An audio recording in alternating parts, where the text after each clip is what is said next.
Committee, where we're going to talk to Dr. Ben Bernanke about his recent review of the Bank of England's forecasting. Dr. Bernanke, can I start by asking you to introduce yourself?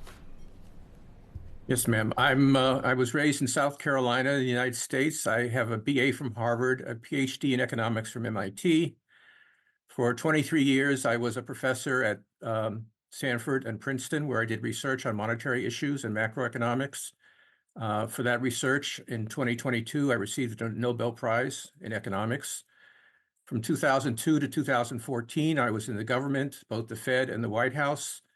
From 2006 to 2014, I was the chair of the Federal Reserve.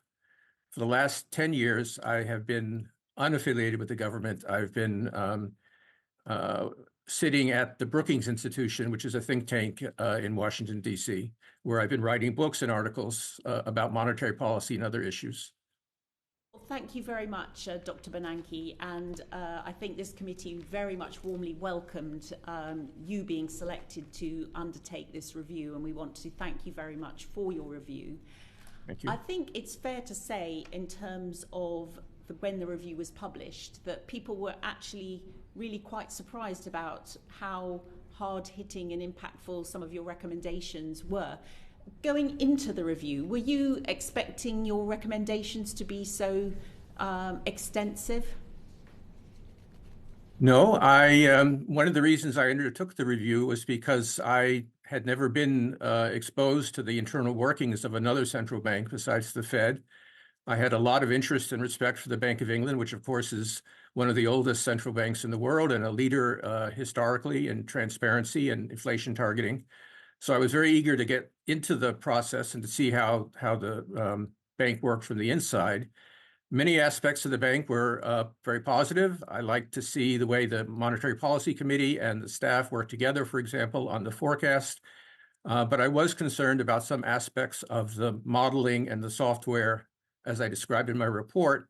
And I did think there were ways in which the use of the forecast in policy and in communication could be improved, and I made those suggestions. So, back to my original question, was it quite a surprise to you to find that your recommendations ended up being as extensive as they were? Yes, I think to some extent, yes, certain parts of it.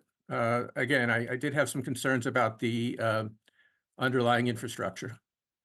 And then in terms of your terms of reference, obviously clearly published, but also your access, were you able to access some of the things that the public generally are not able to access? So, for example, I know that the Monetary Policy Committee usually waits for 8 years before they publish transcripts of their meetings. Were you able to see some of the more recent transcripts?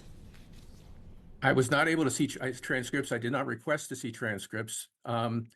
In general, I got very good cooperation, both from the court and also from the Independent Evaluation Office, which provided me with whatever I asked for, including and did studies at my request as well. I also attended an entire policy round. I attended the staff meetings that go into making the forecast. I attended the meetings where the staff and the MPC met to discuss the economy and the outlook. And then I attended the actual policy decisions meetings that were held by the committee. So you're not going to say that there was something that you didn't have access to that you would have wished to have access to? No, I found the bank to be very cooperative. Again, I dealt very primarily with the Independent Evaluation Office, which has, of course, its role is to make sure that the bank is operating as well as possible. But I would also say that my meetings with the governor and with the members of the committee and with the staff leadership and membership were all very open and very useful for me. Thank you. And the committee wrote to the chair of court to request this independent review. So we were very concerned on behalf of our constituents of the fact that inflation had become so out of control in the UK, so embedded in terms of the economy for a long period of time that was very, very painful for our constituents. Only now is it coming back closer to where it should be. I'm wondering if you could give us your opinion. If your 14 recommendations had been in place at the start of this bout of inflation, is there a way that we could have avoided what we've just gone through? Well, I think it's very important to understand that the shocks that set off the inflation were global in nature. They were related to the pandemic, to policies responding to the pandemic, like lockdowns, to the Ukraine war, to the oil price and the food price shocks, to the disruption of supply chains, et cetera. All these things were faced by all the market economies, all who have experienced inflation. And I think avoiding inflation entirely would have been essentially impossible without throwing the economy into essentially a depression. So a significant inflation was unavoidable, and every country, every market economy at least, experienced that. Now, if my proposals had been in force, I think that the committee would have had some useful tools to think about, how to respond to the inflation. They would have perhaps understood better the modeling aspects and so on. That being said, in a situation like we've had, judgment is very important, and I'm sure the committee, without as much support as they would have liked from the econometric side, applied their judgment and their insights into making policy. So I cannot say, and it was not part of my remit, whether or not monetary policy in the UK could have been significantly better or worse, for that matter. Again, to summarize, I think significant inflation was inevitable. Whether or not the MPC could have done better, given what it knew at the time, is not something that I can give you a useful information about. Can we divide the period down into two phases? Because there was essentially the first phase when the economy was rebounding after the lockdown, the pandemic, and there were some pressures in supply chains that took inflation observably up to sort of 5-6% before Ukraine was invaded. And then there was the phase where we had the energy price shock after Ukraine was invaded. If you think about those two periods, do you think that one of the assumptions that was made was that that first period, the price shocks were transitory? Do you think that that's something that your recommendations, if implemented, would have prevented from happening? I'm not sure that they would have. It's very difficult to tell when a supply shock is coming and how long it's going to last. So, for example, on the oil price shocks, markets which invest billions of dollars in trying to guess what oil prices are going to do had no inkling that the increases in oil prices would last as long as they did. I think central banks in general made a collective mistake in thinking that the supply chain disruptions would be taken care of relatively quickly by profit maximizing firms who would find replacement inputs or alternative ways to make their products. In fact, the supply chain disruptions took a lot longer than most people, including, again, experts in the field, thought would happen. I doubt, frankly, this was a unique situation, and I doubt that my recommendations would have had a great deal of benefit there, except to say that obviously I do recommend very close attention to the supply side of the economy. And the Bank of England did look at, for example, the evolution of the pandemic. They looked at the evolution of supply chains. I guess I would just reemphasize the importance of that, in that inflation can come from either the supply side or the demand side of the economy. So, I mean, we've been quizzing bank decision makers throughout this whole period on some of these issues, and we rather resent the characterization of some of these lessons as being only learned with hindsight, because I think there were contemporaneous clear concerns about inflation pressures. One of the things that we'd also asked about, and I'm very interested that you included it in your recommendation 4, was that implicit in the bank's forecast was an assumption that longer-term inflation expectations are always well anchored. And you've specifically sort of asked them to remove that implicit assumption. Can you elaborate a little bit more on that? I did. The model, the Compass model, has that property that inflation expectations in the long run are always well anchored at target, which has the property that over time, if you believe the model,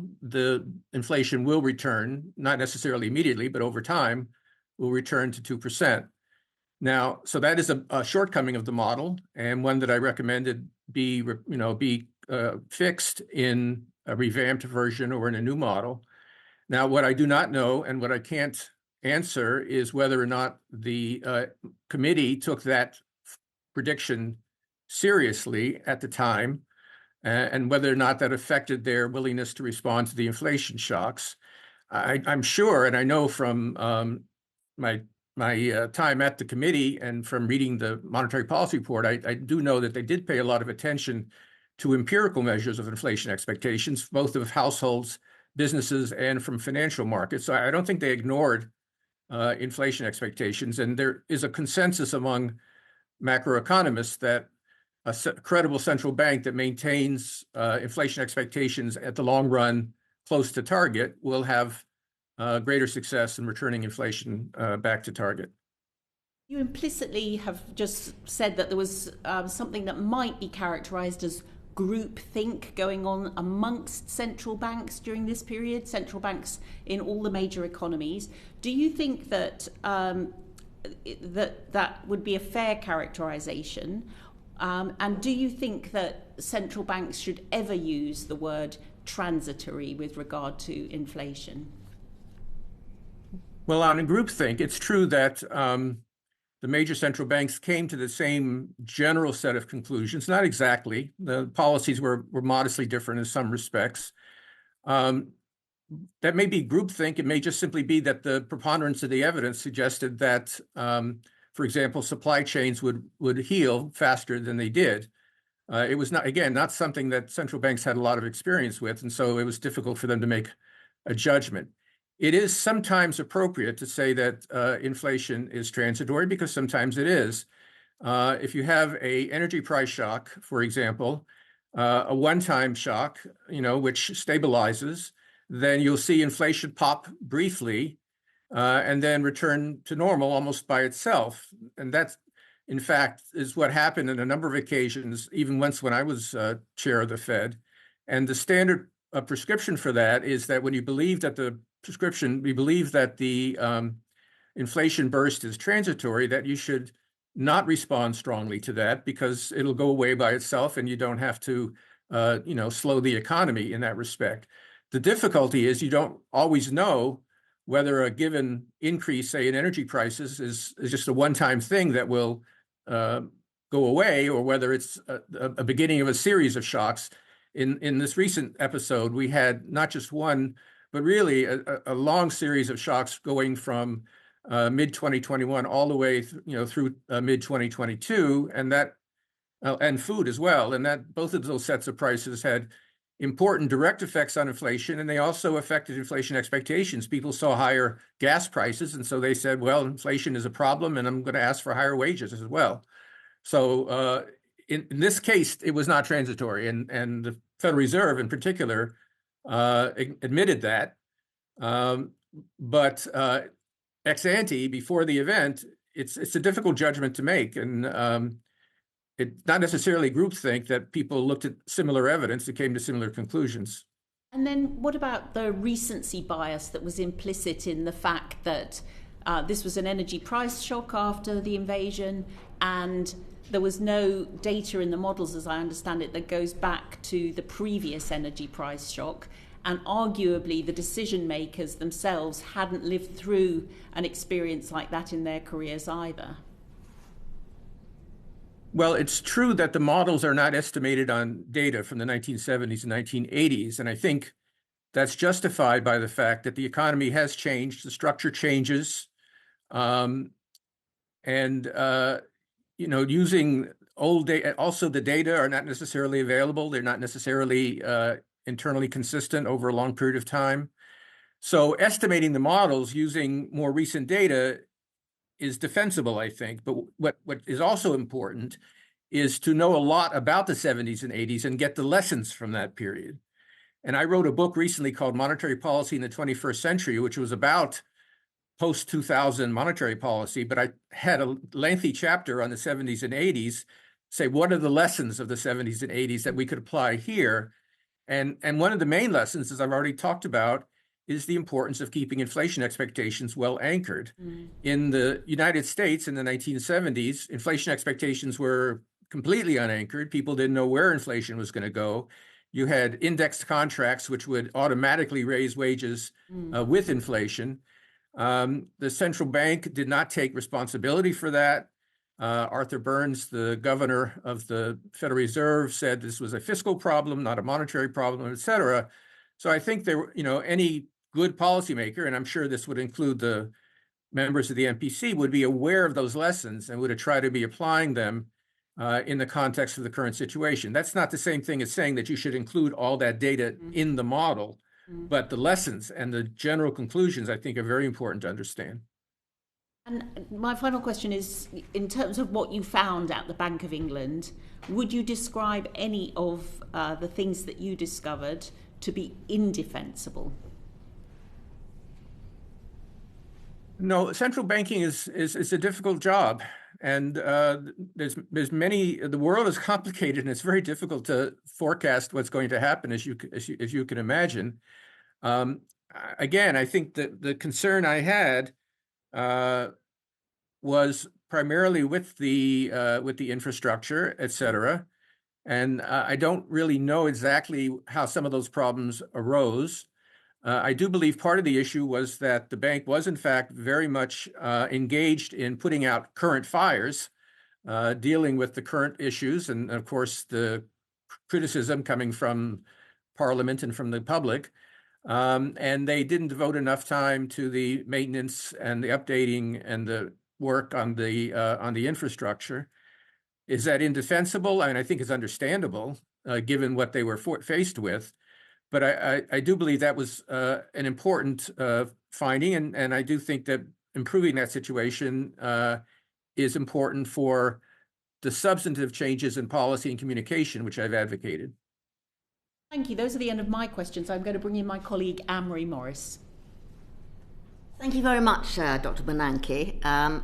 You're being very helpful to us in our inquiry today. And if I may, I'd like to drill down a little further into the role of the forecast, particularly as regards its position with regard to the policy decisions that are then made. In a footnote in your review, you actually raise the question of whether the forecast is an input to the policy decision or a joint product with a policy decision. What did you mean by that, and why was that important and significant? Well, that was language that I heard, which I was trying myself to understand. And what concerned me a bit was that the forecast and the decision, it seemed that phraseology suggested that at least sometimes the forecast and the decision were being made jointly. That is, here's what we want to do on policy. How do we explain it? And so those decisions were made kind of together at times. And this is just, again, my reading of this phrase.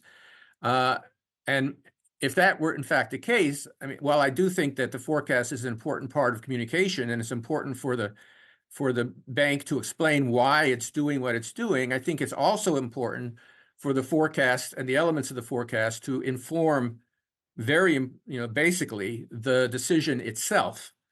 I'm not saying it doesn't. I'm sure it does, but it is important, and I do feel that the single forecast, the idea that there's going to be one central forecast and not considering alternatives, for example, is not the most useful way to make the policy decision.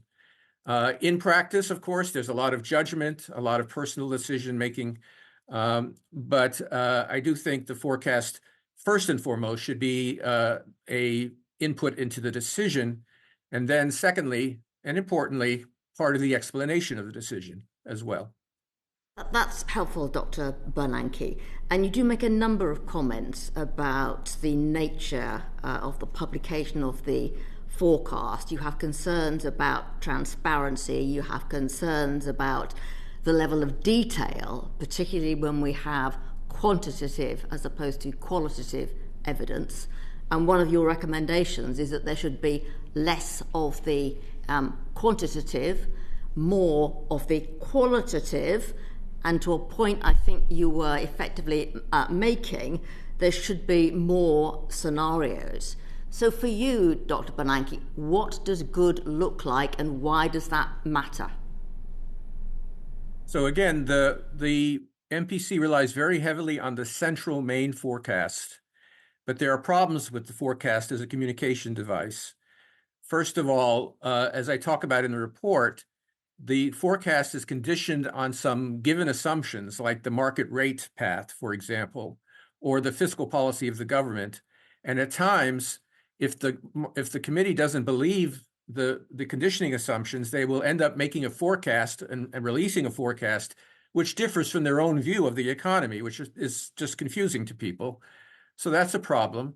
Another problem is that, again, as I said earlier, that a single forecast is not in itself enough information to explain a policy decision. You have to think about, well, what if I did something a little bit different, for example? And so by publishing only and focusing on one main forecast, the bank is not as transparent as I would like it to be in terms of explaining why it took the rate decision that it did. Also, again, I think the great deal of quantitative detail, while it's transparent, it also can be confusing to people because it seems to suggest that there's a lot more precision and a lot more knowledge than there really is. Of course, forecasts are very uncertain. And while the monetary policy report does talk about uncertainty, of course, it's important not to give the public the wrong impression that we know exactly how the economy is going to evolve. Now, the thing about alternative scenarios is they give you a different way of looking at what might happen. So if I'm giving you a forecast, I could also say, well, this assumes that oil prices will stay where they are. What happens if they get much higher? An alternative scenario would show you how the economy would move in that case. And if that's your concern and that's the risk you see, you would take that into account. What happens if inflation is more persistent than we think it is, which is a problem that MPC has wrestled with? An alternative scenario will show you how the forecast would change if you believe that inflation was in fact structurally more persistent than is being assumed in the forecast. And how do you explain forecast errors? Well, an alternative scenario could say, well, what if we assume something different about some key parameters in the model? Would that give you an explanation of why we made the forecast errors we did? So I'm saying that first, that a heavy emphasis on a single forecast creates a sense that there's too much knowledge, that there's too much certainty about what's going to happen. At the same time, it doesn't give you a sense of what the alternatives are, how policy could be different, how the economy could be different, and doesn't give you a rich enough view of how the policy decision is made.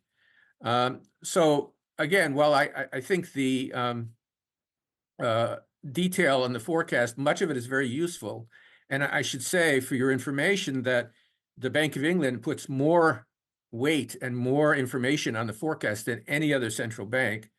I think it would be better to downplay the forecast a bit and, as you say, use more qualitative information. We think growth is going to be strong or weak. We think the risks are high or low, rather than saying it's going to be 0.5%, because, of course, we don't have that kind of precision. Do you think, Dr. Bernanke, that the reason the bank has chosen to do it this way historically is because it feels more secure in relying on just putting out data, if you like, the quantitative information, rather than putting forward the qualitative opinions that they have, which are opinions, and are they concerned, potentially worried, that if their opinions are there, then they are vulnerable? Well, in fairness, they do have some, in the minutes, for example, they do discuss qualitatively some of the factors. But if you look at, for example, at the monetary policy summary, which is about twice as long as the average policy statement, the first part of it is all numbers. And that's okay for people who like numbers like me. But the problem is it gives the impression that the forecast is perhaps more precise than it really is, and B, that it's the main factor determining the policy decision. It's not. Besides the forecast, there are risks to the forecast, there are uncertainties of the forecast, there are other issues that come into their decision. And so I think it's not intentionally misleading, but I think it gives sort of the wrong impression that the whole decision is tied to the forecast. It's not. The forecast is only one part of the decision process. And do you think, Dr. Bernanke, as my final question, that if we took that approach, which, as you describe, other central banks do, of providing a shorter, more concise, qualitative and quantitative, if you like, policy decision, that we would be helping those relying on that information to make their own decisions, rather than making them concerned because there isn't a nice, easy, quick win fix. This is the answer. That is what you need to, if you like, base all your decisions on going forwards. Well, the extreme different alternative is the Federal Reserve. If you look at a Federal Reserve statement, there are no numbers at all. It will say inflation is elevated. We're looking with the confidence that it will come down. Very, very qualitative. Maybe there's a middle way where the bank gives some sense of quantitative information about how they think the economy is going to evolve, with appropriate caveats about the uncertainties of forecasting and the like, but also, as they have done, at times, give a more qualitative and general description of what they see as the risks, what they see as the general course of the economy, and what is their strategy? What do they think is the best way forward in terms of rates, to get back to the inflation target? Thank you, Dr. Bernanke. Thank you, Chair. Thank you very much. And now I'm going to bring in Dame Siobhan McDonough. Thank you. In your review, you outline policymakers at the Bank of England are generally much more involved in producing forecasts in comparisons to the US, Canada, or New Zealand. Do you think that is an issue? Do the policymakers meddle too much in the forecasts? So some of the central banks differ. The two main central banks, the Fed and the ECB, do not have committee involvement in the forecast. The other central banks we looked at do have at least some degree of involvement. Personally, and I witnessed a round, I think that the involvement of the MPC in the forecast process is broadly constructive. First, it's a way in which the members of the committee can, over a period of weeks, can ask questions, can learn about the economy, can ask the staff to come back with new information if they're still questioning things. They can have a debate among themselves. So I think it's useful for them in making their decision. And then on the forecast itself, of course, the MPC members are experienced policymakers. They come from different walks of life and they have different backgrounds. And I think that although it's a testable hypothesis, I think from what I saw that they added something to the forecast process. So some of my decisions that I made about what to recommend were aimed at preserving that process. I think that it is a strength of the decision-making process at the Bank of England, and I would not want to see that go away. The reason that, for example, the Federal Reserve doesn't do that is because the Fed has a very large, about 19 people, and very geographically dispersed policy committee, and it's simply not practical for them to come to Washington 3 weeks in advance of the meeting and have detailed discussions with the staff about the outlook. So I do think that you want to keep that part of the process. I think, while it's not perfect, it does allow the members to learn and to ask questions, and sometimes to make useful insights, useful inputs to the forecast process. Now, it is important to keep checking to make sure that there aren't groupthink issues, as you talked about, as people have talked about. But I think that policymakers are, for the most part, well-informed people, and they do bring something to the forecast process. Thank you. You've also criticised incrementalism in the way the bank produces its forecasts, and you described how the starting point for each forecast has always been the previous round, which is then built on. Do you think that leads the bank to miss dramatic structural changes in the economy because it's too focused on minor adjustments? How do you think the bank should remedy that incrementalism? Yes, that does concern me. The practice that I saw was that the staff takes the last forecast, looks at the data that have come, since that forecast was made, and then makes relatively modest changes to the forecast. Now, in general, forecasts shouldn't be jumping all over the place. Normally, the economy is relatively smooth, but there are times when, you're simply barking up the wrong tree, you're making a mistake, and you really should be thinking about the basic structure of your analysis. And so what I recommend from a technical point of view, what I recommend is that they do on a regular basis a quantitative analysis of their previous forecast errors and try to determine where they came from. And alternative scenarios actually happen to be one way to do that. And that would give them some insight into, what went wrong in the last time, and whether or not some major changes are needed. In terms of actual process, I think what this boils down to is that there ought to be a regular series of meetings, presumably involving at some point the MPC as well, where we ask the question, are we leaving out something important? Are the judgments that are made by the MPC disguising underlying problems? What changes should we be making? So in a world, particularly a world like we've had of a great deal of uncertainty, it's important that you not smooth over those uncertainties and that you confront them. And one of the things that I've really advocated in my review is a regular process of looking at forecast errors and trying to divide them into their components and asking the question, why were we wrong? Is it something we could have known? Or if not, what can we do to solve that problem? And the review also talks about how the Monetary Policy Committee takes collective ownership of the forecasts. Do you think it leads to a lack of dissenting opinion and prevents a diversity of perspectives? So I was frankly, when I first came, and I perhaps to some extent still am, a little confused about, on the one hand, the idea that the decisions and the forecasts are, quote, the best collective judgment. And at the other hand, you're supposed to emphasize individual responsibility. And I just found it hard to understand how those two things go together, because sometimes people disagree about the forecast, for example. I think that overall, though, I think it's important to say that if you compare the Bank of England to the Fed or the ECB or most other central banks, there are more dissents, there are more negative votes, there's more disagreement. You've got the external members who may not even be British. So I think that they take the individual responsibilities seriously. And as a result, you sometimes even get, as happened in the past, that the governor has been outvoted on a policy decision.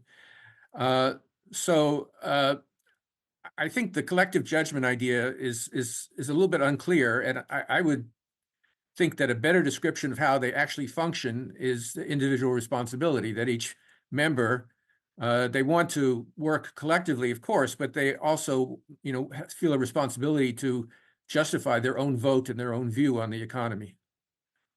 Your review lays out how the MPC members are very closely involved in the forecast process and even negotiate with themselves before an agreement is reached. Can you tell us a bit more about the negotiation? Is it a case of MPC members squabbling over each other's predictions? No, I think squabbling is the wrong word. I think there's an attempt to make two comments. One is that it's basically an intellectual exchange. One member might believe that a certain factor is very important and should be considered. Another member might say that it's less important and it should not be part of the forecast. So there are debates, just as you would see a debate in a conference or a seminar room in a university, for example. which is, I think, is overall a healthy thing. The other comment I would make is that the decisions, the debates that occur often extend over several meetings. And this is something I found in the Federal Reserve, which would be a member would say, well, I think we should raise rates. And most people would say, no, that's wrong. But the person would make that argument, but they wouldn't necessarily vote to do it, but rather that what they would hope would be that over the next meeting or the next meeting, their arguments would begin to gather force as the evidence came in, and that eventually the committee would swing over in their direction. So I think there's some in which, that you see certain members who make sort of a similar argument over and over again. What they're trying to do is move the committee in their direction, but they may not feel adequately motivated to actually vote, for a different rate decision. They might, but what they're trying to do is win an intellectual debate within the committee. So I don't think there's anything unhealthy about that. And again, this concern about groupthink, I think it is important that people come with their own independent opinions and bring their own points of view into the policy discussion. Thank you very much. Thank you, Chair. Thank you. Now I'm going to bring in Keir Mather. Thank you for taking the time to appear before our committee, Dr. Bernanke. I would like to turn to issues around forecasting policy decisions and around exploring and communicating risks in forecasts. So the Governor made it clear that he sees the changes that will follow your report as a once-in-a-generation opportunity to reform the bank's practices. Your report states that incorporating the MPC's own projections of bank rate into the forecasts would be highly consequential, as you put it, but that it's best left to future deliberations. I wonder, are you concerned that by missing this once-in-a-generation opportunity to address the question now, the bank might be depriving itself of an opportunity to meaningfully reform its practices for the better? Well, on this issue, this is a very important issue, and whether or not the forecast includes the projection of the committee of where rates are going to go. And some central banks already do that. Now, I knew that even if I made a formal recommendation, there would have to be a debate about it because it's very consequential, as I said. Whether I should have made it formal or not, I think probably not, and I'll explain why. It's not a slam dunk. On the one hand, putting out your own rate projections, as Sweden and Norway and New Zealand do, for example, has some definite advantages. One advantage is that it means that the rate projection is consistent with the forecast, and you don't have this problem of having to tie the forecast to the market rate. So I think that's a very useful thing. Another advantage of having your own rate projections, besides just the general transparency, is that it provides forward guidance to the market. So basically, just like at the Federal Reserve, for example, basically you're saying what you think the rate is going to do over a period of time, and that helps the markets think about, where, how to price financial assets. So there are some advantages to doing it, but there are also, frankly, disadvantages, and this approach is often controversial in many countries. The disadvantages in the context of the Bank of England, one is simply logistics. You have 9 people, including 4 external members. The question is, could they decide collectively on a rate projection early enough in the process that it would be usable in the forecast that the staff present? And I think it's not obviously clear that they could.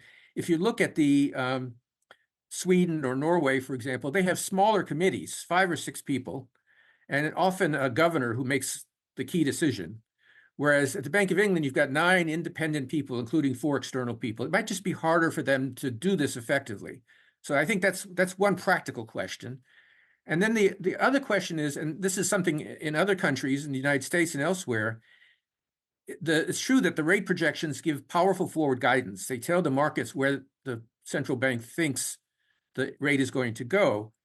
There are times, however, when the committee may not want to give such powerful forward guidance. There might be a situation where there's a lot of uncertainty about the economy, or a lot of uncertainty about policy.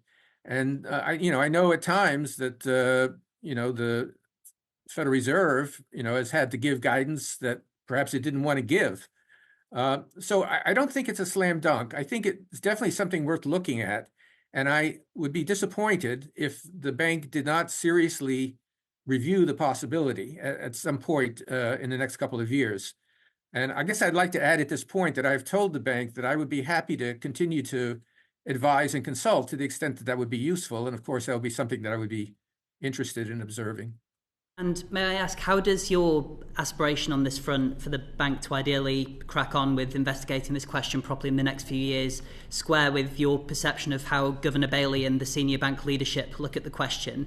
I suppose one thing we're trying to ponder is what once in a generation actually means. Does it mean that we'll have a set of reforms resulting from your reports and the question of incorporation of projections into the forecast will come further down the track? Or is it something that you've, in a sense, fired the starting gun on, and that you think Governor Bailey and senior bank leadership will want to make progress on in the near future?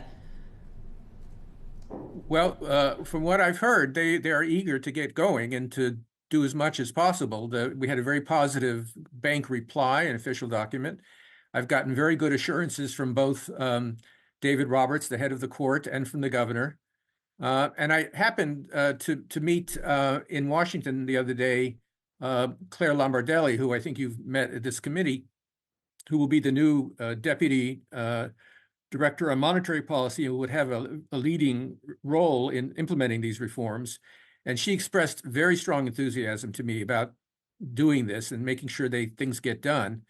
So I'm, of course, institutions are complicated, but I think that there is a lot of interest in the bank among the leadership and also at the level of the staff. I made a presentation of these issues to the staff as well in implementing these changes, including discussing the one you raised about rate projections. Thank you. You also observed in your report that the bank's practice of incorporating only officially announced fiscal policy rather than likely policy has led to significant forecast errors in the recent past. I was wondering if you could elaborate on what the solution to this might be. We are, of course, in an election year, and parties from across the political spectrum will have different projections and announcements in relation to fiscal policy. Is it right that the bank takes these pronouncements into consideration, or is it simply too politically sensitive for the bank to carry out this work? Well, it's a very difficult problem. The UK is very different from the US. In the US, the president's budget is simply a starting point, and the fiscal policy is developed over a long period of months through negotiations, and often it resembles not at all the original budget. In the UK, with a parliamentary system, what the government puts out normally is close to what is actually implemented. And the bank is very sensitive, and I understand this, about putting into their models fiscal programs that have not yet been announced, even if they're likely to be announced by the government. So the question is what to do about that. I did feel, and I was asked about resistance, I did feel that there was a great deal of anxiety, including from the Treasury representative, about the bank making its own independent forecast of fiscal policy and thereby front-running the government. So what can be done about it? Well, I would say several things. One is, of course, just to de-emphasize the overall forecast. I think that will reduce the problem that we saw, recently, where, for example, the bank simply did not include the energy subsidies in its projections. A second thing to do is to use the flexibility that they have. They have some flexibility. For example, if the chancellor or someone like that gives a speech and says, we plan to do X, Y, and Z, and here's a few details that may be worked out, it would be appropriate, I think, in that case for the bank to say, well, we're making a working assumption that fiscal policy will do X, and that will be what we put in our forecast.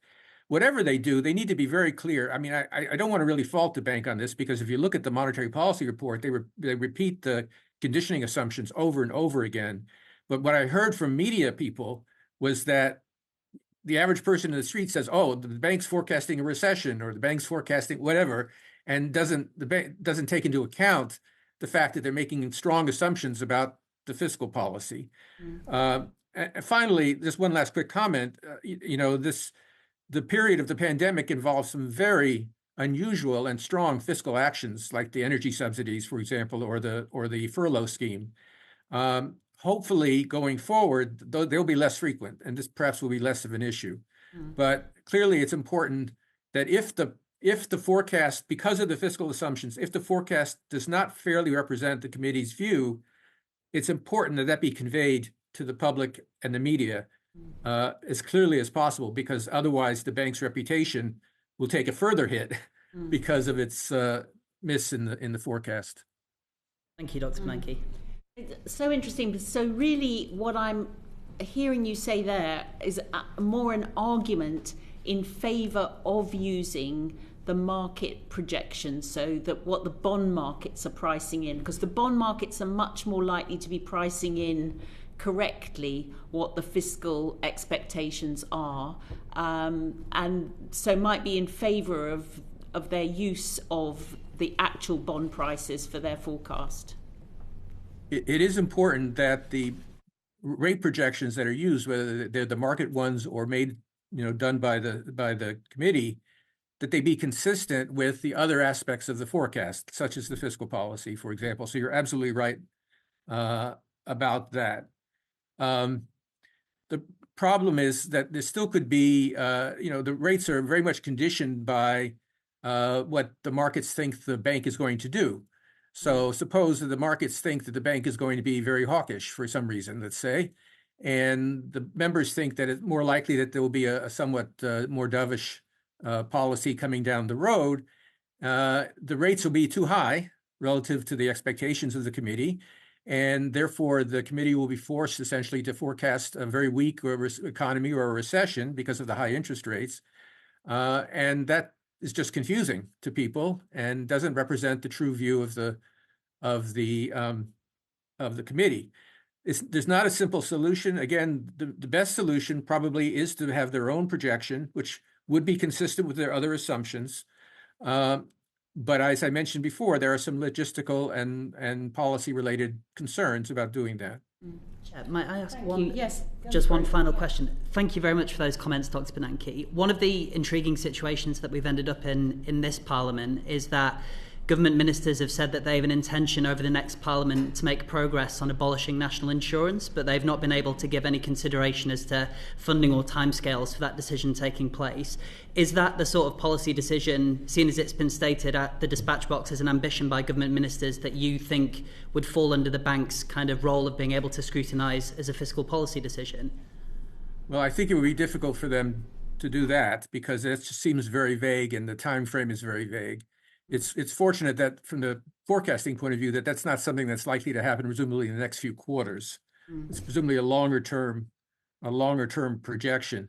But this is the kind of thing that I think the bank worries about, is that if they do a projection assuming a tax cut, and they do another projection assuming no tax cut, and people compare the two forecasts, it basically amounts to an endorsement or a non-endorsement of the government's policy, and that is something the bank doesn't want to get into for reasons that you certainly can understand.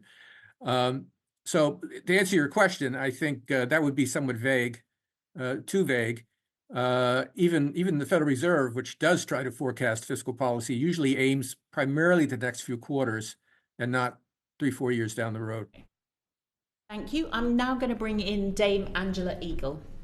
Thank you very much, Chair. And Dr. Bernanke, you talk about and recommend the production and publication of selected alternative scenarios in the Monetary Policy Report. This will entail additional resources, some of which might be drawn from those that are currently doing the central forecast. So what benefits do you see arising from this? But also, what do you think that this may cost in terms of resourcing the bank appropriately to make some of the changes that you've recommended? Well, on the resource side, let me just say that in my experience at the Federal Reserve, the staff would normally do a dozen alternative scenarios without blinking an eye, basically. I mean, the idea of an alternative scenario is you take the main forecast and you just change one button and then you run it again. So the infrastructure ought to be of a type that rerunning the forecast with a couple of changes is actually a fairly automatic process and should not be very expensive.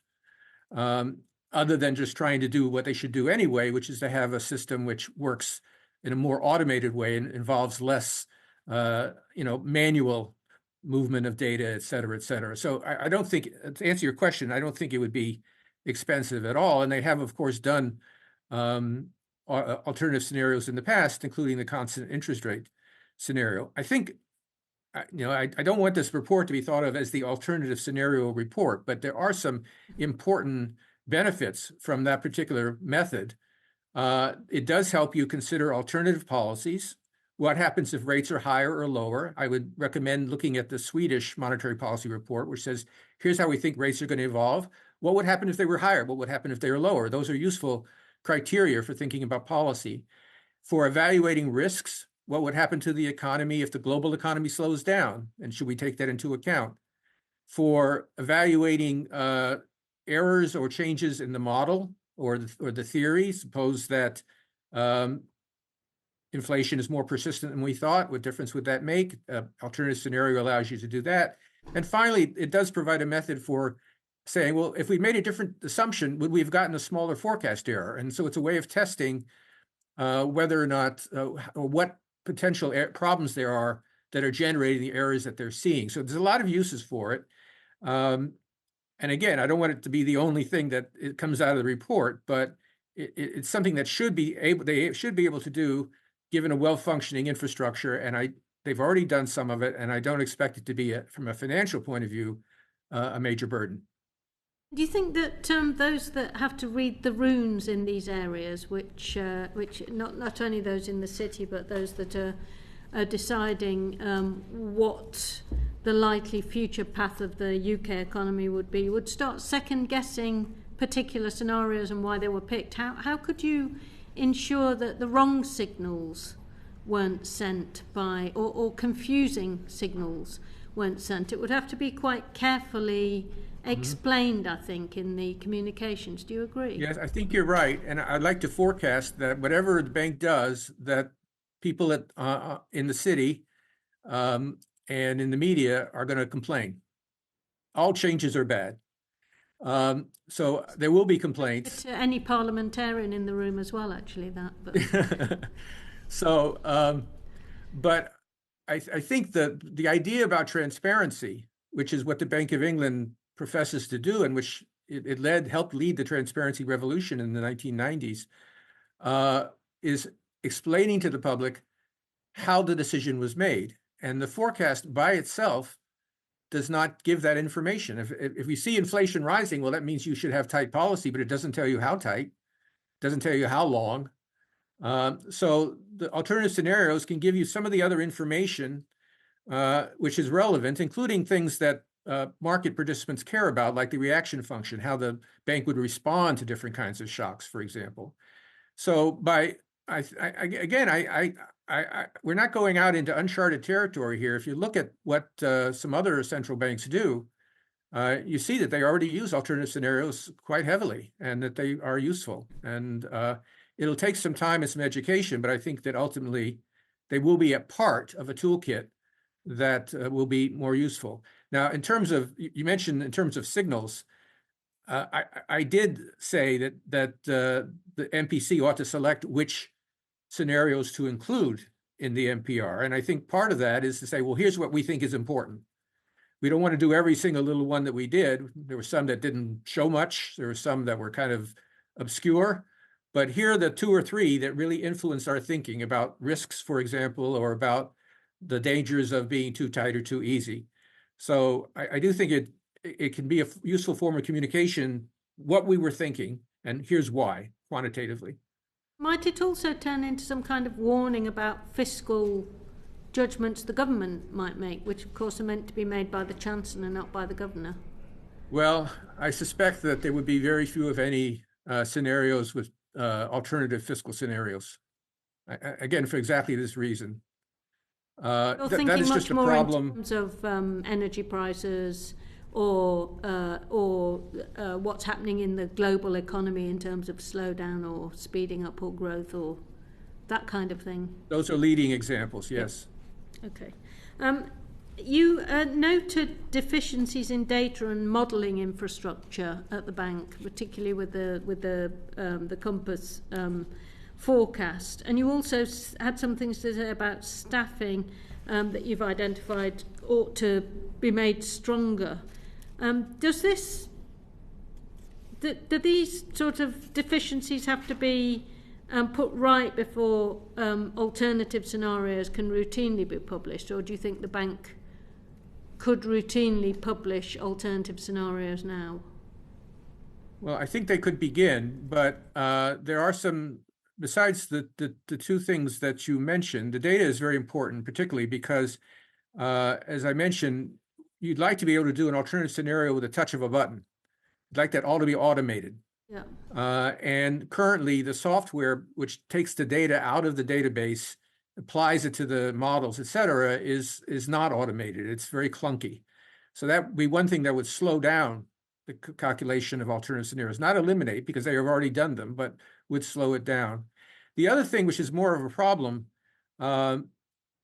is I do think that there does need to be some very substantial thinking about the basic model, the macroeconomic model, the Compass model. Yes, I mean, reading your report, it seemed that you were not exactly enamoured of it. Let's put it that way, as a forecast model. Well, I was frankly reflecting what the staff told me. Oh. They said we don't even use it anymore. Right. Basically, we use it just to keep track of the national income accounting identities. We don't use it very much for economic analysis, and it has a number of defects.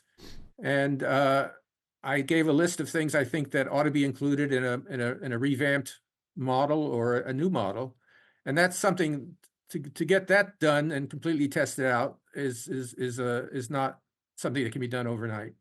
Finally, Dr. Bernanke, there are those on the right of the political spectrum who wish to end Bank of England independence completely and return the rate of interest decision back to the Chancellor in the Treasury. What do you think this would do to the credibility of UK economic decision-making and the Bank of England? Well, it won't surprise you to hear that I think that would be a terrible mistake. We talked about the 1970s. I think the main lesson of the 1970s was that the Fed chair, Arthur Burns, was very much a colleague and a friend and a personal supporter of President Nixon. President Nixon applied pressure on Burns to keep easy money so that Nixon could be reelected.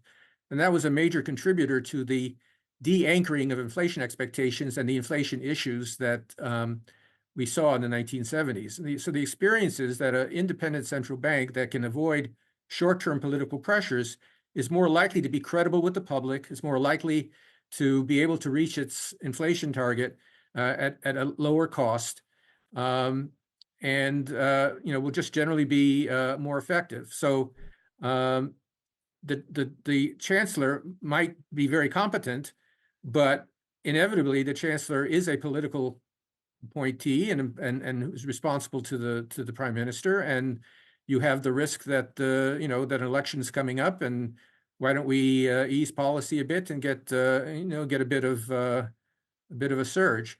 So it's a very strong consensus. It's not just my view that an independence is very important for a credible and powerful and effective central bank. Thank you, Dr. Bernanke. Thank you very much. I'm now going to bring in Danny Kruger. Thank you. Thanks very much.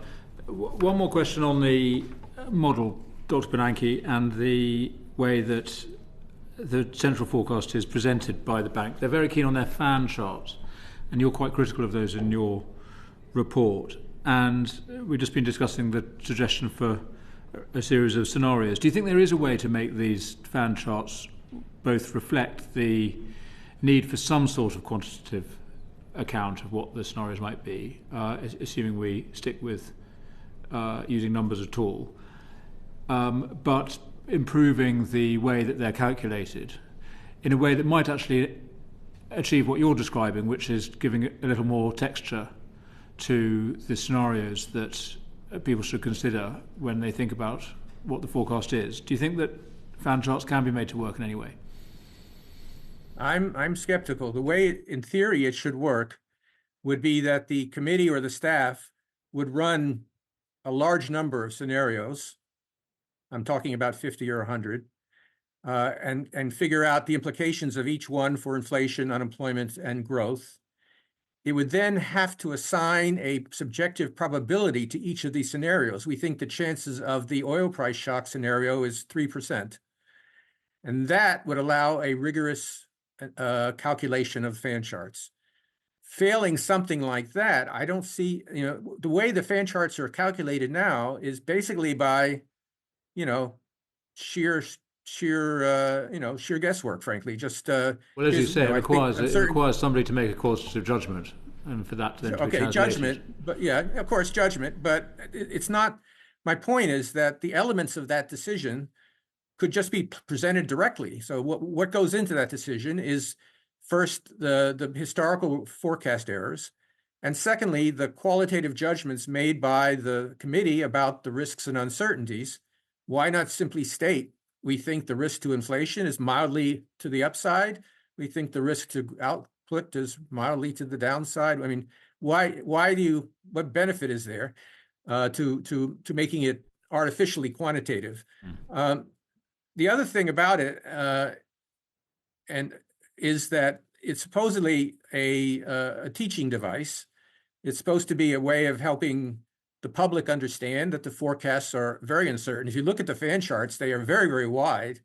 The possible outcomes are enormously wide.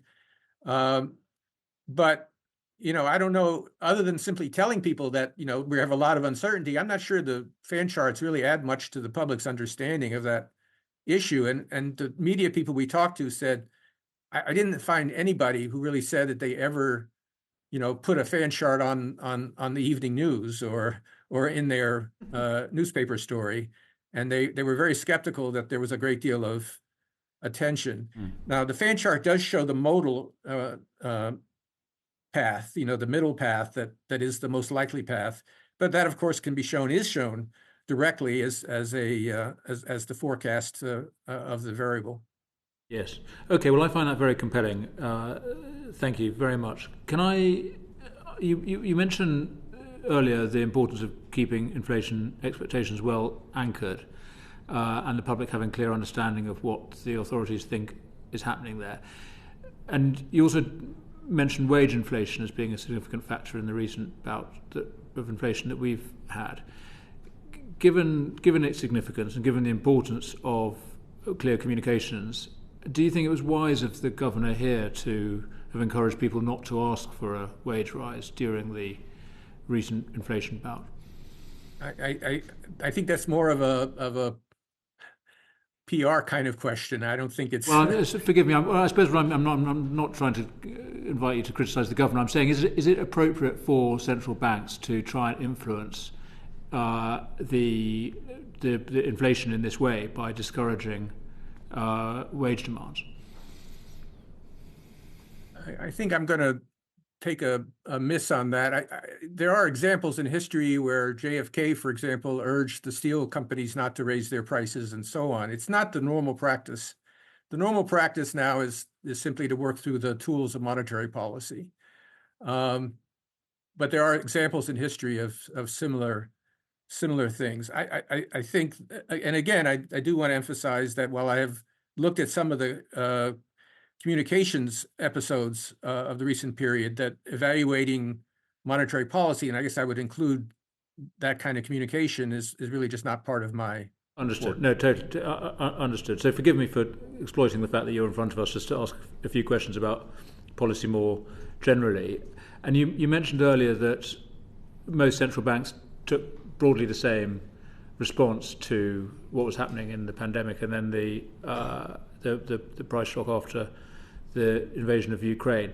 Do you think you can answer the question which central bank had the best pandemic, best Ukraine war in recent years? Which banks would you point to as having performed best, do you think? Possibly in terms of your remit here, in terms of the forecasting model, you mentioned Sweden, but either in terms of broad policy or just in terms of the best approach on forecasting?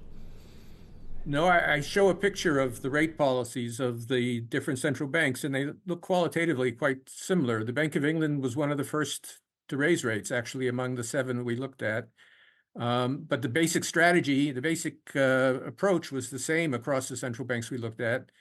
And they all, and again, we discussed this earlier, they all, made the bet that oil shocks and supply chain problems would diminish over time instead of being more persistent. So I could talk about the types of methodologies and their forecasting tools, et cetera, but in terms of the actual policy, I simply don't have the information. I did not, it was not within my remit to try to evaluate recent policy. Okay, well, if I understood, and just one last question, if I may, and you might want to make the same answer, but I'd appreciate it if, given your experience and your current position as an academic, you could advise on this. There is one big difference between the Bank of England and other central banks, including the Fed and the ECB, which is about QT, the unwinding of the QE policy. In the US and in Europe, the policy is for the central banks to keep hold of its bonds until the price improves. But here in the UK, the bank is selling its bonds, and the result is that the taxpayer is picking up the losses that are being incurred to the tune of around 130 billion, according to the bank's own estimate. Is your view that we've got the right policy? There's an indemnity that the bank has, that it's allowed to pass on its losses to the taxpayer, whereas in the US that doesn't happen. Do you think we've got it right? Well, I think it's an accounting difference. The US and the ECB are not selling, but they are simply not replacing, bonds that mature. Bank of England is selling. The main goal of both policies is to be as boring and predictable as possible. The terminology is used as watching paint dry. And the idea is by being predictable that you'll minimize the volatility caused in markets by the QT. Overall, I would say that the QE and QT create financial risk. It can go both ways. In the case of the United States, actually, the flow of money to the fiscal authorities is actually quite positive since 2009. But currently, the Fed and the ECB are taking capital losses. So whether they're realized or not is really an accounting issue rather than a... It's quite a significant accounting issue for the Treasury, though, here in the UK, because it appears as a loss to the taxpayer. So this is money that could otherwise be spent by the Treasury on other fiscal priorities. Well, the loss is the same, whether it's a loss in the value of the bonds held by the central bank or a loss in the amount of money that goes to the Treasury. It's still a loss. It's simply not realized or not realized. Right. Thank you very much, Danny. I'm now going to bring in Stephen Hammond. Dr. Bernanke, good afternoon, and thank you for giving evidence this afternoon. And a major part of your report is the failings around the forecasting infrastructure. And on page 6 of the report, you say some of the key software is out of date. You say insufficient resources have been devoted to ensuring it's been maintained. Later on in the report, you talk about the deficiencies that the staff have in trying to use the data because the software assessment data is not good enough. I guess it leads to 3 basic questions. One, how surprised were you that a central bank like the Bank of England had got these problems? Secondly, how long do you think they were embedded in the system? And thirdly, where in the scale of other central banks have you done any assessment of any other central banks' forecasting infrastructure? On the last, the answer is no, except for my experience at the Federal Reserve. The Federal Reserve is, of course, a much bigger institution, a much bigger staff, and better resourced, than most other central banks. And so I doubt they have the same problems, although I was not as personally involved because of the way the Fed works. The policymakers don't get into the forecast. I don't know how long the problem has been in the Bank of England. I think part of what has happened and this is purely conjecture on my part, is that the bank has changed its main model. This is the third model it's used. It had two prior models that it used, and I think it's been having difficulty sort of settling on the framework that it wants to use, and maybe that is part of the issue. And another issue, I think, frankly, is the difficulties of the last few years and the fact that there's been sort of a all hands on deck kind of feeling about, the need to address, the current crisis, which is understandable. So on the comparison with other central banks, I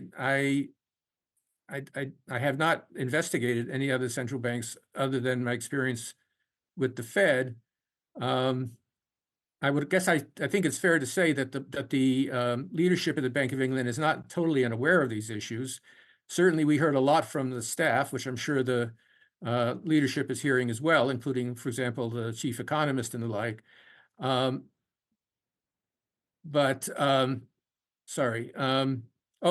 They are taking some action, which is as you know, there is a major database improvement project underway, which I talk about and which I give my first recommendation suggests some things that they should, try to achieve with that. But I do think that there's a number of other important steps, including revamping the basic model that are needed to get where we want to get. I'd like to come back to your recommendations in a moment, but just out of that answer, can I ask two questions? Has the bank, you talked about the bank moving between three different frameworks. Has it now settled on do you think it has now settled on the framework? And do you think this framework overcomes the problems that you identified?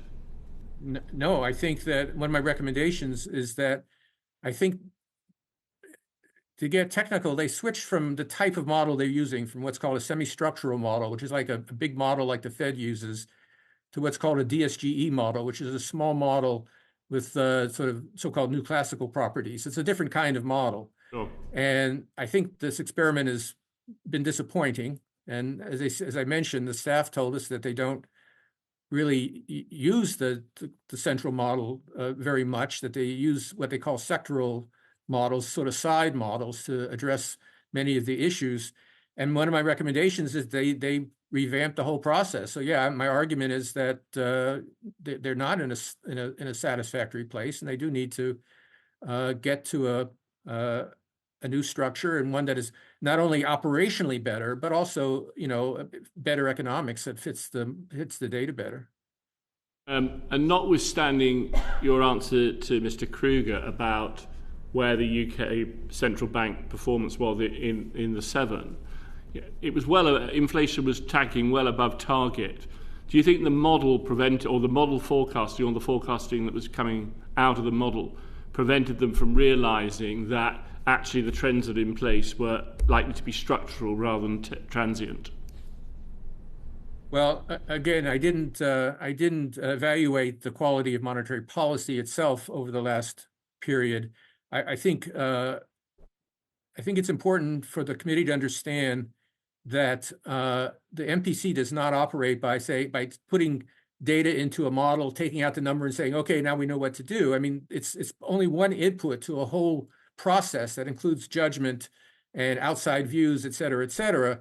So, I don't think the model would have been of massive help in the last few years, but that doesn't mean that the MPC didn't use other information, its own judgment, and so on to make the decisions they made.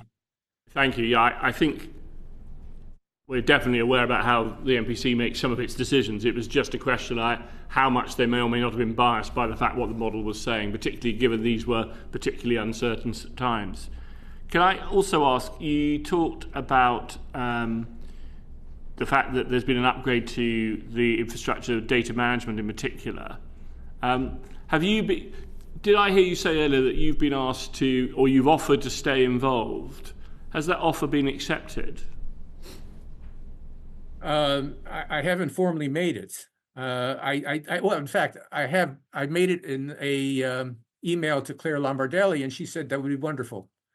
So at least from her, yes. I didn't make it in a formal You've sense. Made it pretty public now, actually, Dr. Bernanke, yes.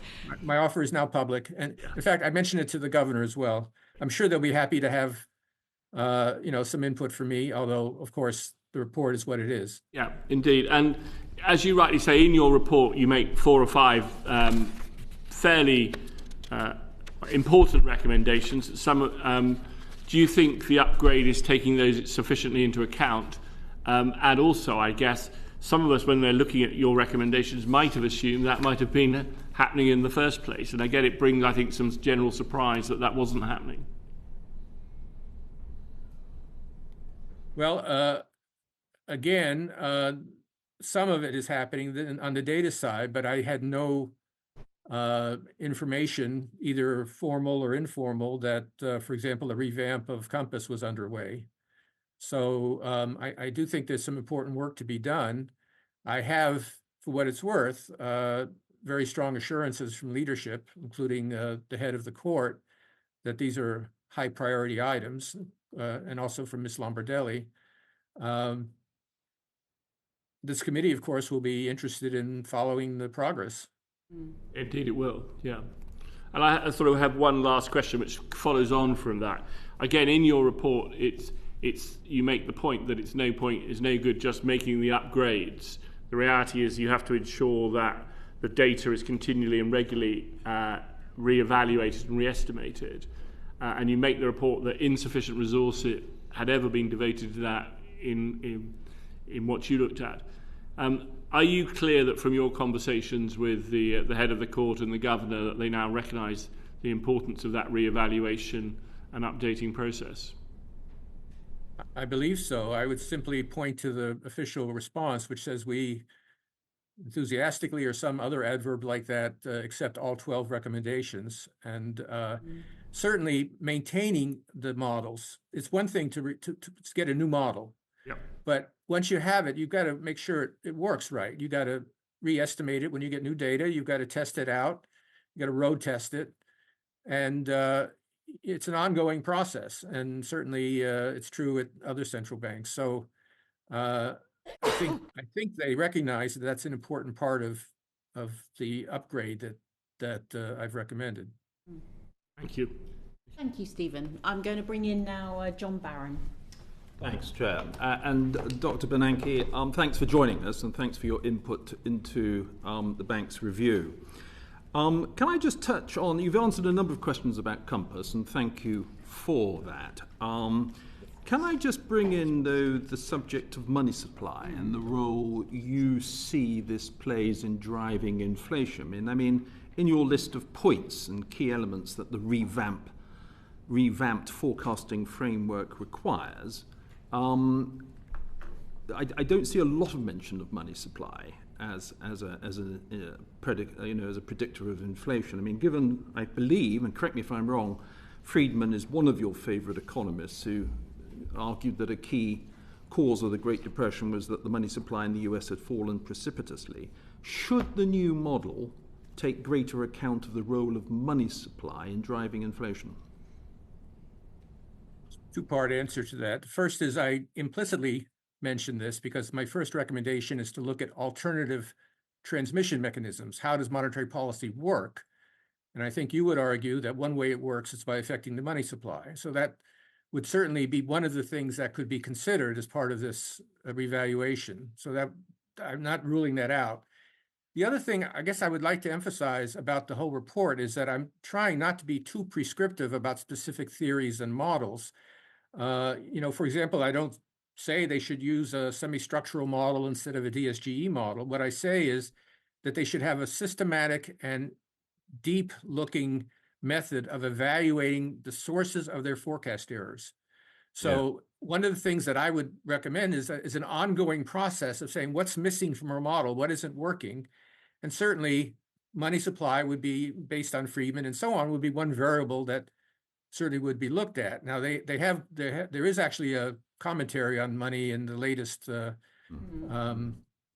monetary policy report, but I think going beyond that, you'd want to ask the question, can adding money to the monetary transmission mechanism in our new model make the model work better or reduce the forecast errors and so on? So I'm not taking a position on what role money should play in the new model, but I'm certainly not ruling out serious consideration. No. I mean, it's good to hear that. I mean, while accepting that inflation has a number of causes, obviously, there is how can I put it, a neat correlation between money supply and the inflation rate 18 months later, and one's looking at data and graphs going back to the early 80s. I mean, I suppose I'm asking you, to make a comparison with the Fed, perhaps. Do you think the Bank of England should place greater emphasis on money supply figures, given that rather neat correlation? They might have, prior to this very recent MPC report, previous reports over many years had hardly mentioned money supply. They may have got the odd paragraph involved, etc. But it's only very recently that they've started turning attention to it. Now, some of us will welcome that, but can I just ask you, Dr. Bernanke, do you think that is the right decision, that they should be placing greater emphasis on a focus on money supply, and how does their present focus compare with the Fed's?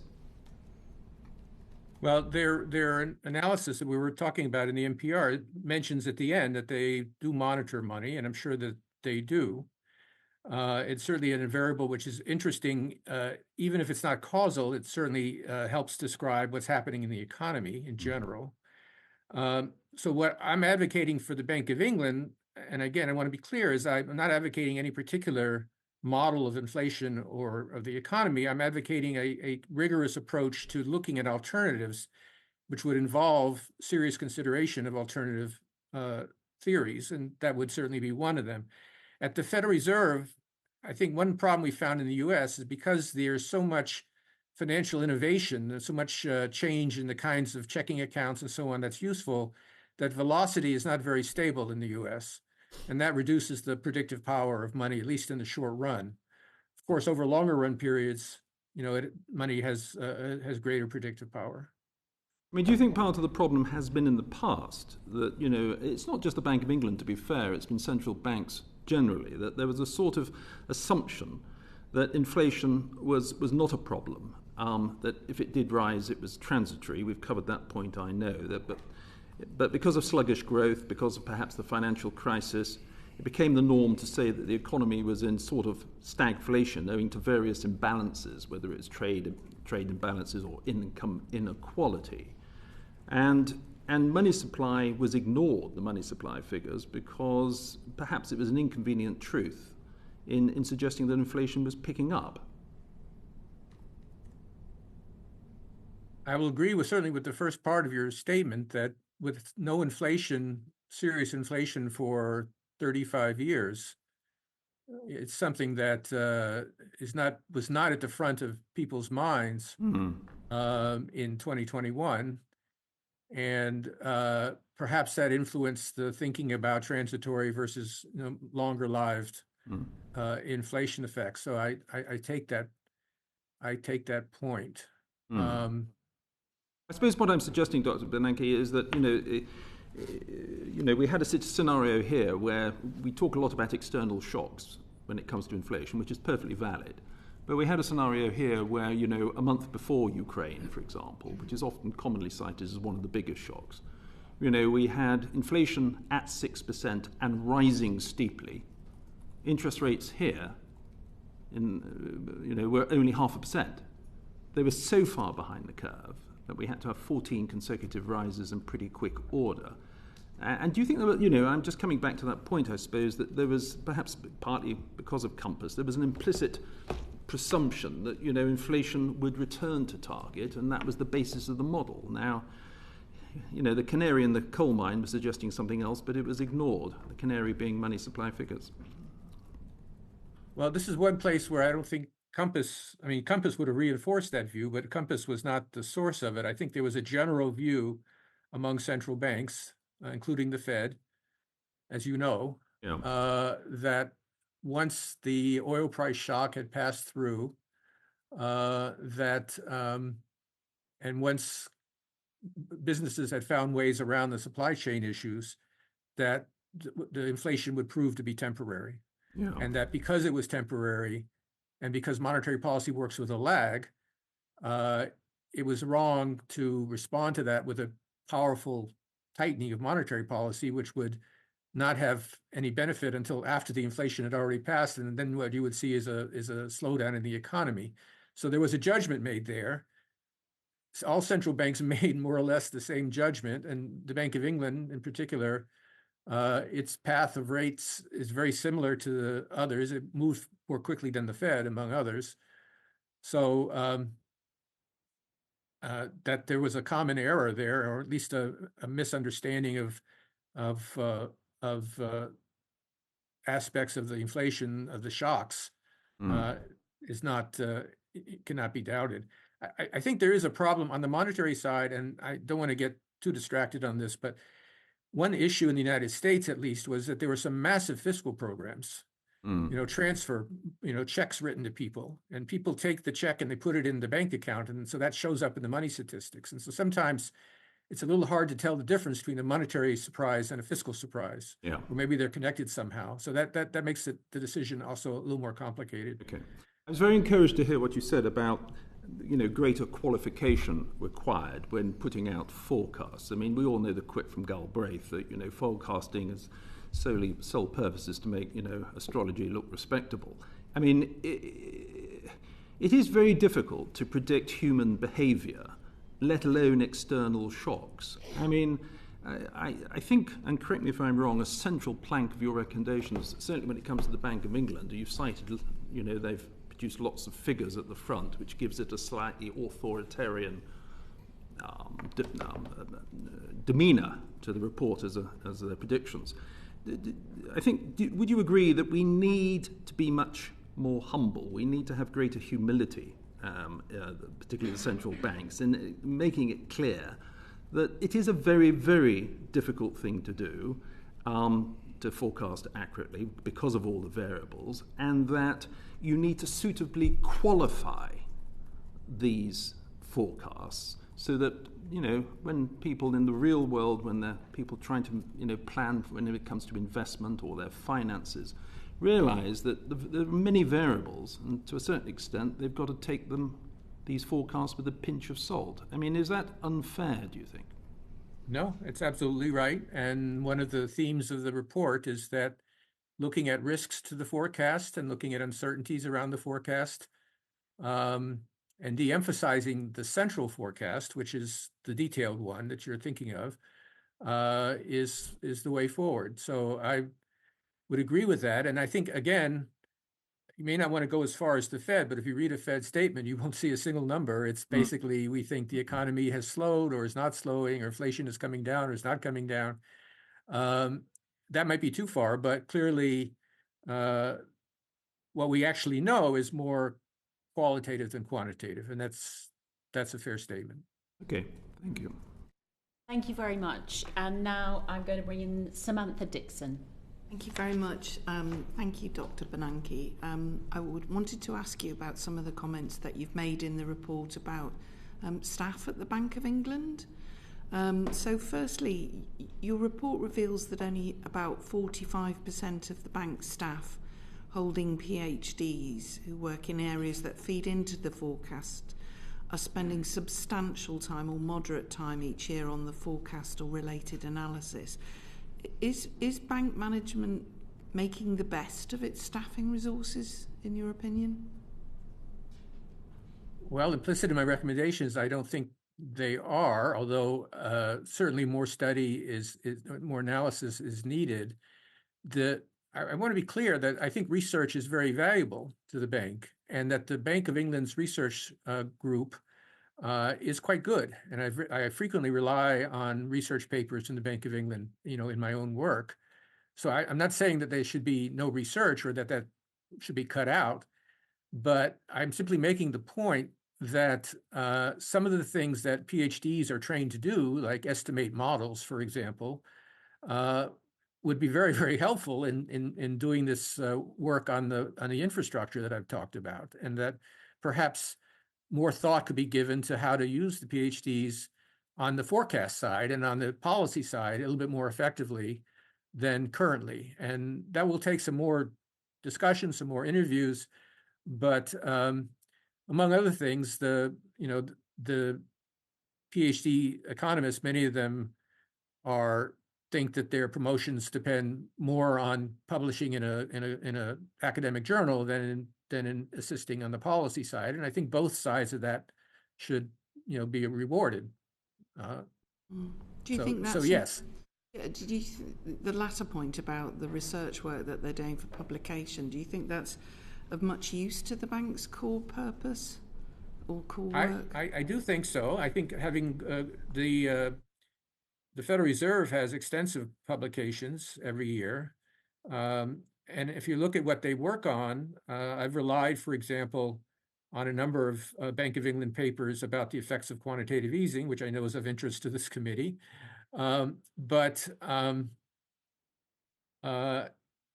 the theory of this is that if you were a PhD graduate and you were going to a university, you would have part of your time for research and part of your time for teaching and other duties. And so the equivalent thing at the Bank of England is that part of your time should be for research. And I think that the most talented researchers should be allowed to continue with that as long as they want. But a part of your time also is for more institutional tasks like developing models and assisting in technical analysis of various kinds. Now, again, what we did a very quick survey. We had meetings with PhD students. We had a lunch with the PhD students. I can't say that we've had, an extensive, interview with every PhD student, but this is something the bank should look at. And do you think that the bank can compete in terms of the private sector on remuneration to the same extent that the Fed does? For these, so I don't have data on that. Okay. My sense from talking to staff and also from senior staff is that it's quite difficult because, as you know, London is not a cheap place to live, and there is competition from the city and so on. So it's difficult to attract and retain the best talent. That being said, I want to be clear that one of my pleasant surprises was how dedicated and qualified the staff appeared to be. And so apparently the remuneration limits have not prevented the bank from bringing some good people into the bank. Thank you. You focused on the bank's PhD staff. Is there something to be said for the bank's practice of recruiting and developing economists and analysts without doctorates? So that the Bank of England is... Sorry. So it can improve sort of diversity of thought and cast a wider net. Well, the Bank of England already makes heavy use of master's students, and master's graduates, and I would say that the majority of staff working on the forecast, and this is my own. I don't have numbers in front of me, but this is my own sense, are master's graduates. I think the reliance on masters is as large as probably any other central bank, certainly much more than the Federal Reserve, which is mostly PhD graduates. Right. So yes, they do use the master's graduates well, and they are, as I said, they're dedicated. But there are some things, much the more technical items or perhaps model development that PhD students in their thesis writing, et cetera, may have had some exposure to and might be at least more helpful in that process. In your report, you talk about staff sort of moving around, a sense of being incentivized to rotate through divisions to advance their careers, and that had been an issue that was raised in the Stockton review in 2012. And did you get a sense of why the recommendations around that hadn't been implemented? I don't know the answer to that question. I do know the way we got this information we got some information from a survey, as you may have seen, but we had a series of lunches with staff at all levels and talked to them about their experience at the bank. And this was one of the things they continued to bring up. And from my experience at the Federal Reserve, we have people at the Federal Reserve who, after getting their PhD, they come and they work on fiscal policy or something, and 20 years later, they're still there working on fiscal policy, and so they're really expert on that issue. Yeah. And I was just concerned in talking to these staff members that they were not in one place long enough to get the depth of knowledge they needed to really, be effective in dealing with and working with the MPC. So why that didn't change, or maybe it didn't change enough, I don't know.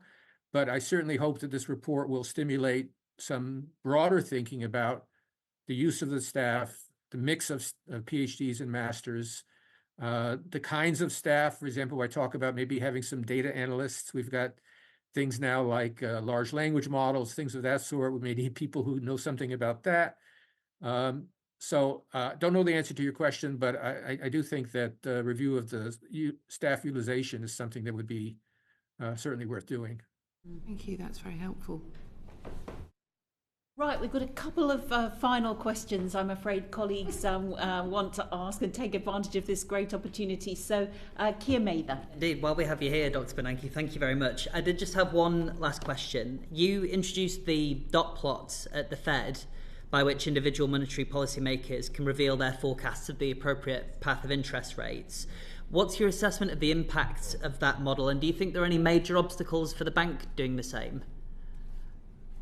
So the dot plot is very controversial in the United States. I personally think it's a good thing because it provides in a very summary way what the members of the committee, the FOMC, are thinking, and also gives some sense of where the people who are not on the main line, which direction they're leaning. So I find it useful, but it is, I say, controversial, and I think that some people worry that it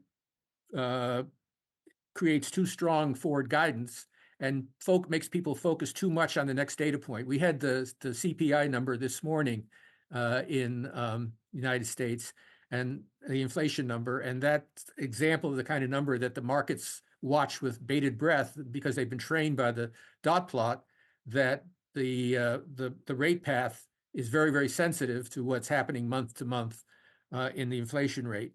Now, so again, I personally think it was useful. It was particularly useful, by the way, when we were at zero interest rates, because that was the only way we had to tell the markets, when we might be leaving zero. But as I said, it's controversial even in the United States. I don't think dot plots are appropriate for the Bank of England. The reason is the dot plots are made individually by the members of the committee. They are not official documents of the committee itself, which people don't always understand. They are not used in the forecast. They are not tied to assumptions, either conditioning assumptions or results of the what the implications for the forecast would be of those dot plots. The reason the dot plots are structured the way they are is, again, because the Fed has this large and geographically dispersed committee, and we tried to create a collective forecast like the Bank of England, and the committee was just too large. We couldn't do it in the time we had. So this is a sort of a second best approach. Again, I think it's useful, but it would be inconsistent at the Bank of England. It would be inconsistent with the approach of having the MPC and the staff work together to develop a joint forecast. And so if the bank does decide to go to rate projections, I think rather than the dot plot, they should have a Swedish or Norwegian style collective rate forecast that goes into the forecast for the economy. Thank you. Thank you very much. And John Barron. Dr. Bernanke, thank you for staying with us. Can I just ask one further question on money supply? One fully understands that your recommendations are about processes and revamping the system. But can I ask you to step away from that for a moment to just express a personal view whether the bank should in future take greater account of money supply figures than it has in the past? And whether it's a yes or no, could you give us a reason? For the UK, I simply haven't looked at that enough to answer your question. In the United States, the experience that I had when I was chair, when we talked to people, was that the effect of money on inflation depended on a number of factors. One of the factors would be, during the to give you an example, there was a brief period in the early 80s when Paul Volcker was chair that the Fed went to a money targeting system for a few years. And that, unluckily, that happened to be a period when there was a lot of financial innovation, lots of new different kinds of time deposits and checking deposits and so on. And that made the velocity of money very volatile during that period and made the money supply a less useful target during that period than it might have otherwise been. So factors, institutional factors like changes in the kinds of checking accounts that are available and fiscal policy, I think, need to be taken into account. Now, we did, when I was chair, we did look at the money statistics, and to the extent that there was something unusual going on, we would talk about that. And there was, in fact, a period when the Fed had to report money and credit statistics to the Congress on a regular basis. But it's not, in my experience, and I'm talking now about the Fed, I haven't made policy in England, of course. In my experience, the information content of the money supply for inflation or anything else needs to be separated from a lot of other factors that are influencing the economy and the money supply as well, such as fiscal policy. So it isn't a straightforward, simple one-to-one kind of link. It's a more complicated relationship than that. Okay, thank you. Few last questions from me, if I may. In terms of implementation, you mentioned that you've met with Claire Lombardelli. We know she starts on the 1st of July. What do you think is a reasonable time frame for the bank to implement the first set of recommendations? Because you've recommended a phased implementation, improving the forecasting infrastructure. What's a reasonable framework for this committee or successor committees to expect? Well, there's various things that can be done pretty much right away, like de-emphasizing the main forecast in the monetary policy summary, by being careful about the conditioning assumptions. They could be using some scenarios, I think, because they do have the ability to run a limited number of scenarios. They should be already, they've already begun, but they could take to another level the forecast error evaluation I talked about, where they look to see whether there have been predictable or consistent errors that they can explain and that would help them think about models. The data project, I think, is supposed to be done by next year. The revamping of the model is also something on the order probably of a year. It's going to have to take a while to figure out what's right. I do think this is not quite what you asked, but I do think that this is a place where looking to the outside could be helpful. Having a conference, for example, or talking to people at the Fed or the ECB or the IMF might provide useful input and help in terms of thinking about what models have been effective in those institutions.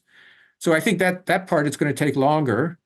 The staff part shouldn't take too long, but I don't want to make promises for the bank that, because they're the ones who have to implement it. And the Governor Bailey promised in his report, in his reply, to have a fairly detailed menu in place by the end of the year. So I would pay close attention to what that says. And it's your understanding that they have accepted all your recommendations and they are going to proceed to implementation on everything, is it?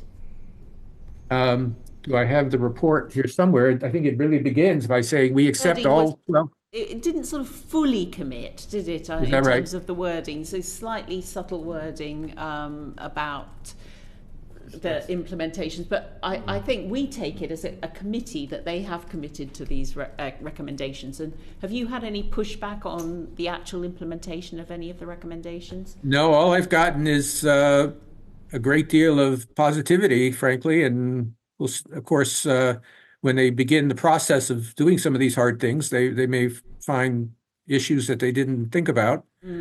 But it's my as best as I can tell, it's my understanding that they intend to take all 12 recommendations seriously. And I would note, as also is noted in the reply, that many of the recommendations are interlocked. That is, you have to do the infrastructure to do the alternative scenarios, et cetera.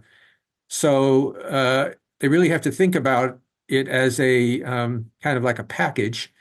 We didn't talk about the Stockton review, which was 2012, but that had many, many more what he called options. And so there's more of a sense there. You could pick and choose.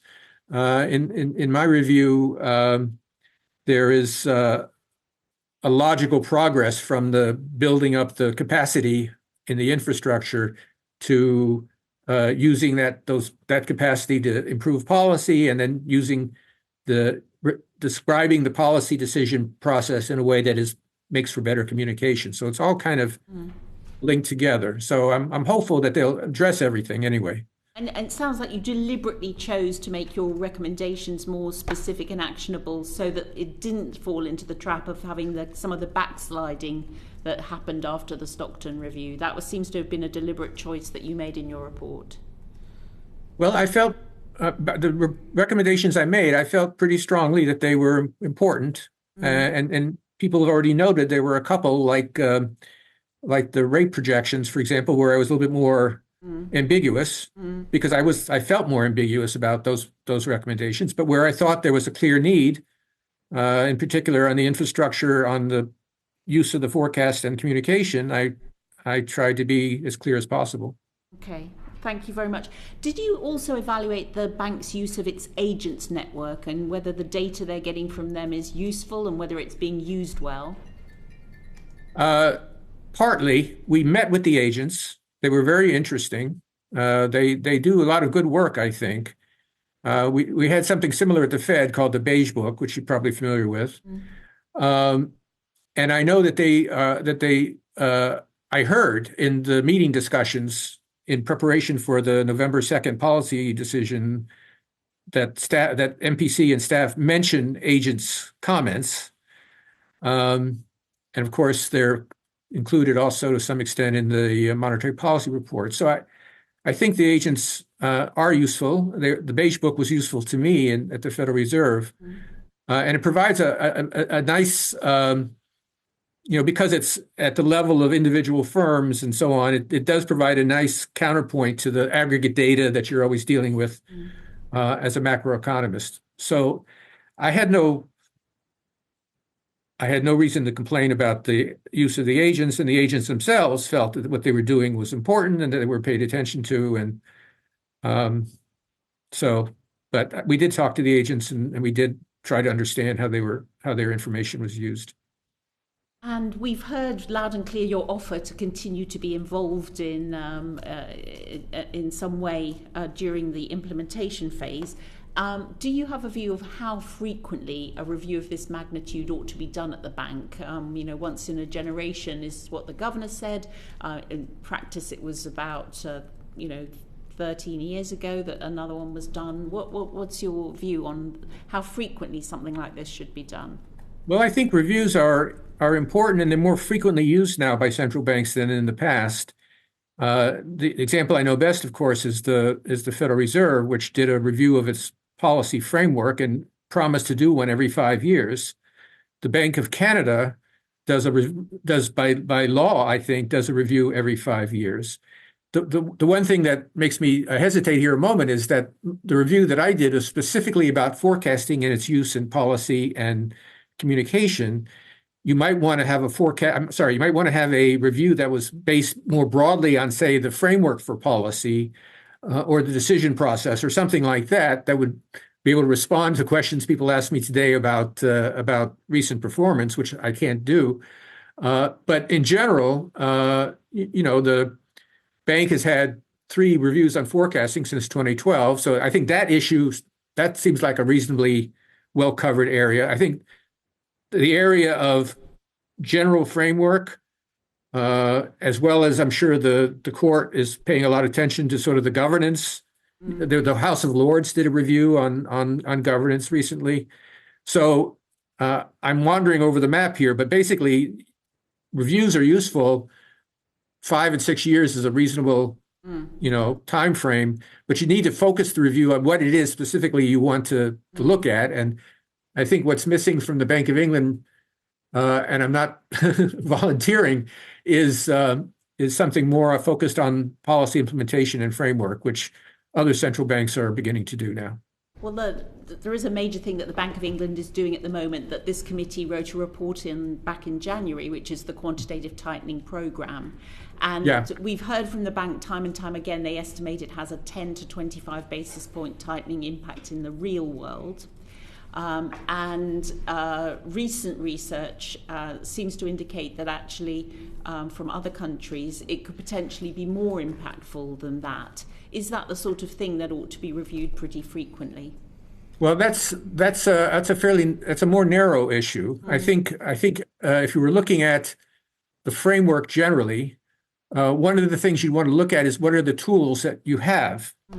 And so you would look at, how rate policy, for example, affects, UK is unusual because of the structure of mortgages, for example. So how does the rate policy work in the UK? Quantitative easing and tightening is just one other tool that the monetary policy authorities have. And so questions about when do you use it, how do you use it, and how effective is it, those would be part of a broader review of tools and strategy. But obviously QE is an important topic in its own, so I'm not saying that's not worth looking at, but a broad-ranging review would probably want to look at a broader set of issues than just QT. Thank you. I think unless my colleagues have any further questions, you've been very generous with your time. You've been very forthcoming with your answers. We want to thank you again, both for your evidence today and for doing the review. And I'm going to conclude the committee's evidence session now and thank you very much again for your time. Order. Thank you, Madam Chair. The proceeding has ended.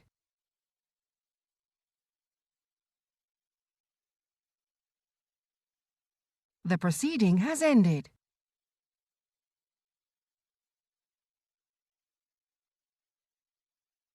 The proceeding has ended.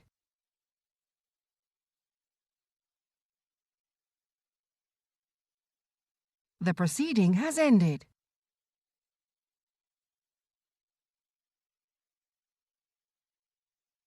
The proceeding has ended.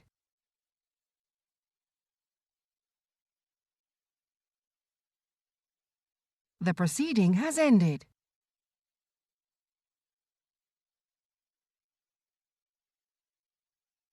The proceeding has ended.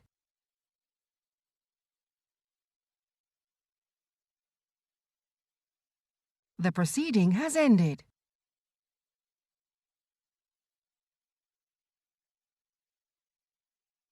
The proceeding has ended.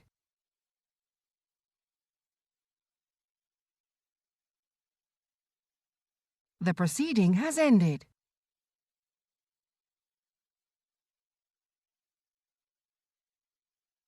The proceeding has ended.